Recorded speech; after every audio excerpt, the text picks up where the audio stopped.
మా ఆంధ్రప్రదేశ్లో తెలంగాణకి తెలంగాణ అన్న భావం ఉంటుంది. మా ఆంధ్రప్రదేశ్కి దురదృష్టం ఏంటో దౌర్భాగ్యం తెలియదు. మాకు ఎప్పుడు కులాల భావం తప్ప మేము ఆంధ్రులు అనే భావన మాకు లేదు. ఒకే ఒక్క చోట ఆంధ్రులు అనే భావం ఎక్కడ వస్తుందంటే విశాఖ స్టీల్ ప్లాంట్ ఒక్క దగ్గరే ఆంధ్రులు అనే భావన వస్తుంది. మా ఆంధ్రప్రదేశ్లో తెలంగాణకి తెలంగాణ అన్న భావం ఉంటుంది. మా ఆంధ్రప్రదేశ్కి దురదృష్టం ఏంటో దౌర్భాగ్యం తెలియదు. మాకు ఎప్పుడు కులాల భావం తప్ప మేము ఆంధ్రులు అనే భావన మాకు లేదు. ఒకే ఒక్క చోట ఆంధ్రులు అనే భావం ఎక్కడ వస్తుందంటే విశాఖ స్టీల్ ప్లాంట్ ఒక్క దగ్గరే ఆంధ్రులు అనే భావన వస్తుంది.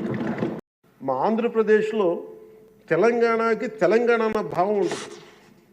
మా ఆంధ్రప్రదేశ్కి దురదృష్టం ఏంటో దౌర్భాగ్యం తెలియదు. మాకు ఎప్పుడు కులాల భావం తప్ప మేము ఆంధ్రులు అనే భావన మాకు లేదు. ఒకే ఒక్క చోట ఆంధ్రులు అనే భావం ఎక్కడ వస్తుందంటే విశాఖ స్టీల్ ప్లాంట్ ఒక్క దగ్గరే ఆంధ్రులు అనే భావన వస్తుంది.